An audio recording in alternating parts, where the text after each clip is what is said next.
Salut les cerveaux cosmiques! Aujourd'hui, on va se poser une question qui est essentielle, qui est comment bien se remettre en question. Bon alors déjà, c'est quoi se remettre en question? Se remettre en question, c'est repenser à quelque chose qui s'est passé, voir comment on a réagi, qu'est-ce qu'on a ressenti, qu'est-ce qui s'est passé globalement donc de mon point de vue, du point de vue de la personne, et on en tire des conclusions. Et parfois, cette conclusion qu'on a à chaud, souvent, et les réactions qu'on a à chaud, ne montrent pas vraiment comment on s'est senti ou comment l'autre s'est senti, ou on se dit mince, ça aurait pu se passer autrement, c'était pas l'issue fatale en fait à la situation, ça on le ressent, et c'est pour ça que on a tendance à se remettre en question. Et donc c'est ça, c'est revenir dans le passé et s'auto-analyser. Soit par rapport à une situation qui nous a déplu et on n'a pas aimé comment on a agi, soit parce que quelqu'un nous a fait remarquer que nous avons mal agi, en gros.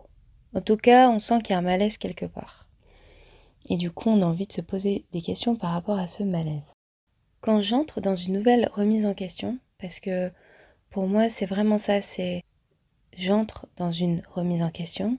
Littéralement, je rentre dans un endroit intérieur qui apparemment me met mal à l'aise, me dérange ou me questionne. Donc je rentre dans cet espace. Bien souvent, dans cette pièce, c'est le bordel. Ça fuse, il y a un milliard d'idées, un milliard de questions, un milliard d'images aussi qui passent dans la tête.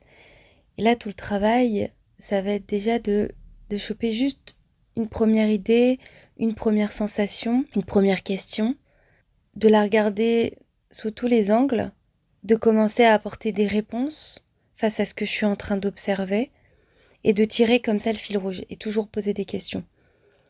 Donc on analyse son intérieur, l'état dans lequel on a été quand on a traversé cet événement ou ce malaise dont on parle qui nous pousse à nous remettre en question. Est-ce que c'est l'autre qui a raison? Est-ce que c'est moi qui ai raison? Comment j'aurais pu faire autrement? Si l'autre avait dit ça d'une autre façon, est-ce que ça m'aurait autant dérangé? Etc., etc. Donc ça, c'est le processus de se remettre en question. C'est vraiment retourner dans le moment et analyser comment on était, comment on s'est senti, qu'est-ce qui s'est passé à l'intérieur de nous, qu'est-ce qui s'est passé à l'extérieur de nous, et potentiellement, qu'est-ce qu'on projette sur l'autre, donc qu'est-ce qu'on pense que lui pense. Et donc forcément, là-dedans, il y a des choses qu'on peut maîtriser, c'est-à-dire que comment on s'est senti, comment on a reçu ce que l'autre nous a dit, ou quand l'autre a fait cette chose-là, ça nous a fait ressentir ses sentiments, etc. Ça, c'est des choses qu'on sait et qu'on peut maîtriser. Donc pour moi, c'est nous-mêmes par rapport à nous-mêmes. Tout ce qu'on va penser sur l'autre ou lui supposer des choses, ça, c'est pas la vérité. Ça, c'est des projections qu'on fait, on ne sait pas. La seule chose dont on sait qui est vrai, c'est ce que l'on a ressenti, ce que l'on a perçu, comment on a reçu les choses à ce moment-là. Et selon nous, qu'est-ce qui s'est passé à ce moment-là, à l'extérieur de nous. Voilà, c'est les seules choses qu'on sait. Donc là-dessus, on va commencer à réfléchir, on va commencer à se poser des questions. Et bien souvent, après, forcément, on va projeter des choses aussi sur l'autre. On va lui porter des propos peut-être qu'il n'a pas tenus, mais on pense que c'était ça qui a voulu être dit, etc. Parfois c'est vrai, parfois c'est faux. Et c'est là tout l'ambiguïté de la remise en question. Donc pour moi déjà, bien se remettre en question, c'est savoir ça. Que la seule chose qu'on peut maîtriser là-dedans, c'est voir sa propre vérité au moment T qu'on souhaite revivre pour se remettre en question. Dans le but de mieux se comprendre, de mieux comprendre le monde et ce qui nous arrive, et aussi du coup d'essayer de mieux comprendre l'autre. Et à savoir aussi si on fait bien de garder nos positions ou s'il faut qu'on mette de l'eau dans le vin parce qu'il y a peut-être des choses qu'on n'avait pas vues, pas pris en compte, que l'autre a lui anticipé ou n'a pas voulu nous blesser mais nous on l'a pris comme une attaque et donc ce n'était pas voulu. Et donc là est tout l'enjeu de la communication. Si ma remise en question est liée vraiment, on va dire, à moi, un comportement que je peux avoir de façon générale avec les gens, alors ça va être que des questions qui vont être tournées vers moi-même.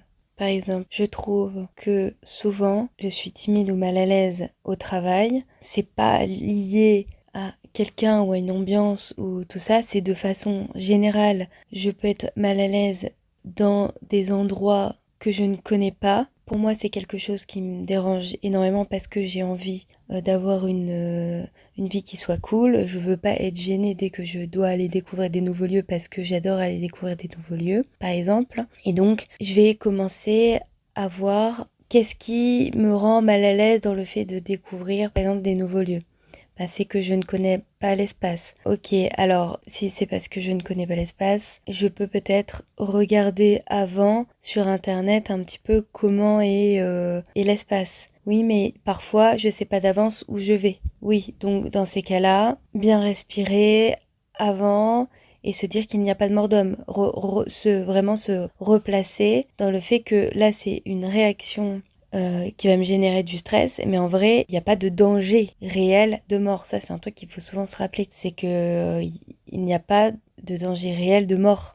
Alors, bien sûr, la honte, l'humiliation, ou voilà, ça peut être, ton cerveau peut l'interpréter comme une vraie mort, mais ce n'est pas vrai. C'est pas la mort du corps. Je sais pas comment dire ça. Enfin, moi, je sais que ça m'aide beaucoup à prendre du recul. Si c'est une remise en question qui est liée concrètement à une personne, ou à une situation qui est en train de se dégrader, là, alors là, c'est un peu plus touchy parce que du coup, ça implique des personnes qui sont extérieures à moi. Et donc, là, je vais devoir analyser des choses et voir si la façon dont c'est dit volontairement comme ça ou si ce n'est pas dit volontairement comme ça. Est-ce que c'est des phrases qu'on me répète souvent parce que c'est un vrai comportement que j'ai ou si c'est les autres qui projettent des choses sur moi? Est-ce que concrètement dans cette situation, je peux réellement changer quelque chose? Ou si quoi que je fasse, dans tous les cas, il y aura toujours le même type de réaction en face. Et donc dans ces cas-là, on rentre dans un dialogue de sourds. Et donc en fait, dans les deux cas, que ce soit une remise en question vraiment à soi, par rapport à soi, ou que ce soit une remise en question liée à quelque chose qui est extérieur à nous, dans tous les cas, la clé, c'est vraiment d'aller vérifier dans le réel. Donc c'est un peu comme avoir un plan d'action. Imaginons, si on reprend mon exemple de je suis toujours anxieuse quand je dois aller dans des nouveaux endroits. Si je sais que c'est quelque chose qui m'arrive automatiquement, ok, donc ça c'est quelque chose que je connais de moi, c'est la vérité, je sais que ça va se déclencher, qu'est-ce que je peux faire pour prévenir ces réactions? Si on sait déjà d'avance quelles sont les réactions que l'anxiété vont nous déclencher dans la tête, par exemple, je pense que tout le monde va me regarder bizarre, enfin, je sais, parce que quand on est dans l'anxiété, on sait, on croit vraiment que c'est vraiment là ce qui se passe, donc je sais que tout le monde va me regarder bizarre, ou je sais que il y a forcément quelqu'un qui va me vouloir du mal dans la pièce, ou etc. Enfin, voilà, ça peut être vraiment plein d'exemples. Si on sait en plus ce que l'anxiété va déclencher chez nous, on peut déjà travailler notre cerveau en amont, se visualiser là-bas et, et voilà, et surtout ne pas, surtout le faire dans le réel aussi. Donc y aller et se tester et réussir petit à petit comme ça, en fait, à s'auto-réguler. Voilà. Bon, alors là, ça part un peu en conseil pour gérer son anxiété, c'est pas le but. C'est quand même lié à la remise en question, c'est-à-dire que la remise en question, c'est aussi concrètement quoi faire, concrètement qu'est-ce que ça dit de moi, concrètement. Enfin, c'est pas se mentir à soi-même en fait, c'est vraiment se voir en pleine face, sous toutes les coutures, assumer ces parties-là de nous, ne plus rejeter ces parties-là de nous, mais leur dire ok, tu sais quoi, je vais te tenir la main et on va quand même y aller, en fait.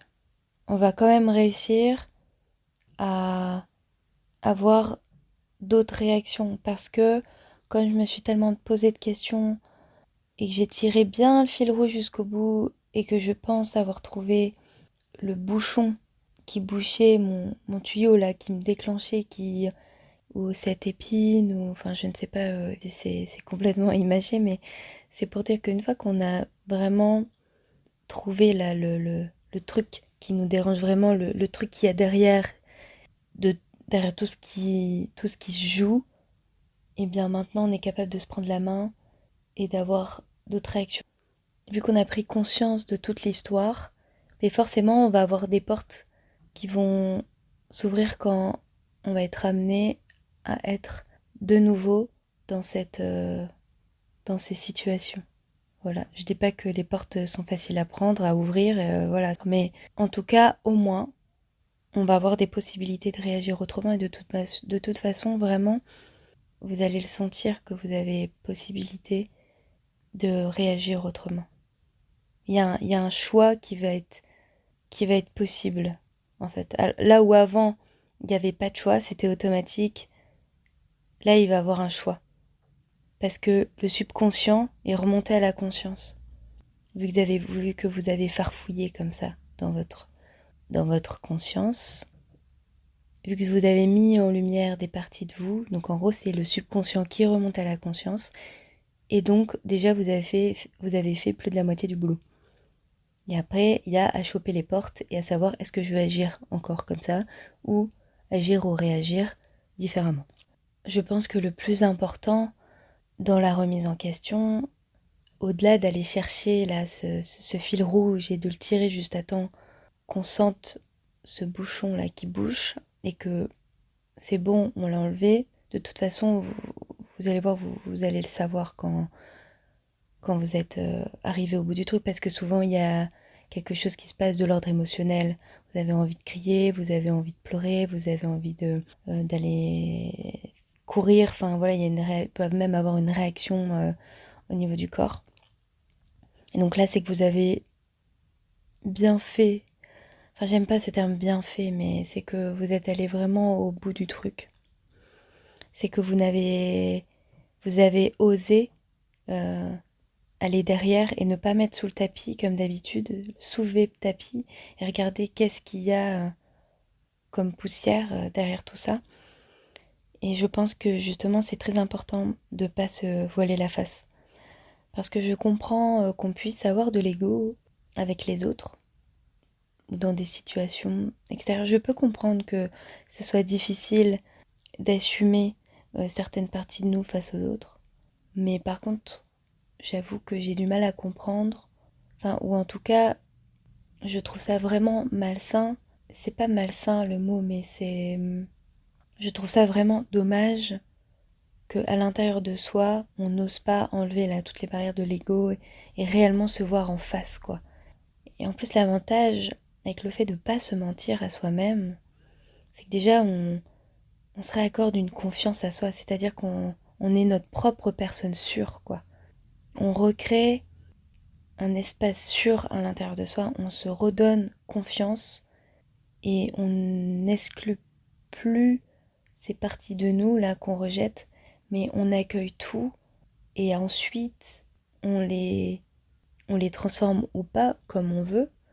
En tout cas, c'est une matière après derrière à travailler quoi dans sa vie et je sais pas, je trouve qu'il y a quelque chose de beau là-dedans en fait, de d'aller chercher sa merde comme on dit, euh, d'aller voir ses ombres, parce que c'est ça aussi, c'est quand on parle d'ombre dans le domaine spirituel, ésotérique, c'est ça en fait l'ombre. C'est qu'est-ce qui est caché dans ton subconscient ou que tu sais au fond de toi mais que tu ne laisses pas remonter à la surface, parce que tu ne veux pas traiter cette information-là qui te dérange tellement. Tu veux pas qu'elle devienne réelle, mais en fait en faisant ça, tu vis dans un monde illusoire et donc tu te fais même pas confiance à toi-même en fait. Enfin voilà, c'est comme si toi-même tu avais des secrets pour toi. Bon voilà, je vais arrêter avec les métaphores, je pense qu'on a compris, mais ouais voilà, pour moi c'est vraiment très important de au moins avec soi-même, de pas se voiler la face. Au moins avec soi-même, de pas se mentir. Parce que à l'intérieur de soi, il y a un juge, c'est vrai, mais t'es capable aussi de dire tais-toi à ce juge. Et c'est ça qui se passe en fait dans une remise en question, c'est que tu te juges, tu te juges, tu te poses des questions, et en fait petit à petit, t'enlèves toutes ces couches, et du coup, à la fin, le juge n'a plus rien à dire, en fait. Parce que c'est plus un juge extérieur à toi, tu te retrouves avec toi-même. Je sais pas si c'est clair ce que je dis. Enfin, en tout cas, une remise en question a toujours pour but de lever le voile et de réussir ensuite à le concrétiser dans la matière. Sinon, c'est que ta remise en question a été abandonnée à un moment donné. T'es pas allé au bout du processus en fait. Ça va être aussi de réussir d'aller exprimer ce qu'on ressent aux autres et de voir aussi comment on va prendre ce que l'autre est en train de nous dire. Est-ce que ça me fait toujours les mêmes réactions? Est-ce que ça change en moi? Je me sens plus calme? Voilà, donc c'est vraiment aller vérifier dans le réel ce qu'on s'est dit dans la tête, dans notre cerveau cosmique, pour aller voir si c'est vrai en fait. Ça, je pense que c'est très important de faire ça. Sinon, ça reste vraiment que de la supposition en fait. Ça reste, comme j'appelle ça, de la branlette intellectuelle. Mais s'il ne se passe rien concrètement suite à cette remise en question, alors la remise en question n'a pas d'utilité. Et pour ceux qui se remettent tout le temps en question, constamment, là, qui tirent tous les fils rouges, qui se regardent vraiment sur toutes les coutures, qui se demandent, enfin déjà qui ne savent rien, qui se demandent constamment si ça va ce qu'ils ont dit, c'est bien ce qu'ils ont fait, s'ils n'ont pas fait du mal à quelqu'un en face, s'ils ont assez réfléchi avant d'agir, etc., etc. Parce que clairement, je fais partie de cette deuxième équipe qui se remet constamment en question. Ce qui est important de savoir, c'est qu'il y a une limite à la remise en question. C'est-à-dire que le but d'une remise en question, c'est que ça fasse du mal. Bon, ça, forcément, ça fait du mal parce que... Voilà, mais c'est qu'à la fin, ça fasse du bien. On passe par un processus qui fait mal, parce qu'on se regarde vraiment en face et on voit nos parties plus dégueu, on va dire. Mais c'est qu'à la fin, on en ressort plus grand, que ça nous fasse du bien, qu'on en ressort grandi et que ça nous ait fait du bien. Et quand on se remettra en question, parfois, on n'arrive même pas à se ressortir grandi. Bon, voilà les cerveaux cosmiques. C'est tout ce que j'ai à dire sur la remise en question. Donc, pour rappel, une bonne remise en question, on doit sortir de là avec une prise de conscience ou quelque chose qui nous fait du bien et un plan d'action, quelque chose qu'on vérifie dans le réel toujours et qu'ensuite on ajuste notre plan en fonction de ce qu'il se passe dans le réel. On ne se voile pas la face. C'est entre nous et nous-mêmes. On est seul dans notre tête, ici dans ce monde, et je pense qu'il y a une raison. Et surtout, on découvre quelles sont nos valeurs et on ne dépasse pas ses limites. On les explique dans notre monde extérieur, et si quelqu'un les dépasse ou une situation les dépasse, on le dit et on s'en va. Et voilà. Voilà, j'espère que je vous ai aidé à mieux comprendre et à mieux faire ce travail de se remettre en question et en tout cas de le faire d'une manière qui soit saine et surtout qui soit utile parce que si c'est juste pour se triturer les méninges et s'envoyer la sauce bien méchante là qu'on est capable de s'envoyer, ça n'a pas d'intérêt. Ou si c'est juste pour juger les autres et faire plein de suppositions sur les autres, ça n'a pas d'intérêt non plus. Voilà, bon, pour moi c'était vraiment un audio très important à faire et même le premier audio en fait à vous publier parce que bien se remettre en question c'est vraiment la base de tout et quand on a un bon socle comme je le disais on va pouvoir ensuite se faire confiance à l'intérieur de soi et du coup découvrir des nouveaux aspects de nous et ça on le verra dans des prochains audios. Voilà. N'hésitez pas à me dire ce que vous avez pensé de cet audio, si ça vous a appris des choses, si vous n'êtes pas d'accord aussi peut-être avec certaines choses que j'ai dit. N'hésitez pas à me mettre un petit mot, j'aimerais vraiment savoir ce que vous en pensez parce que sur Cosmic Brento c'est vraiment un échange. J'ai vraiment envie de discuter et voir si ce que je ressens, ce que je pense et ce que j'ai analysé depuis maintenant très très longtemps fait écho chez les gens ou s'il y a encore des passages là que j'ai pas vus et qui peuvent encore plus me faire grandir et faire grandir ma conscience du réel et de ce qu'est l'homme. Voilà, c'est quelque chose qui me passionne, alors n'hésitez pas. Salut les cerveaux cosmiques!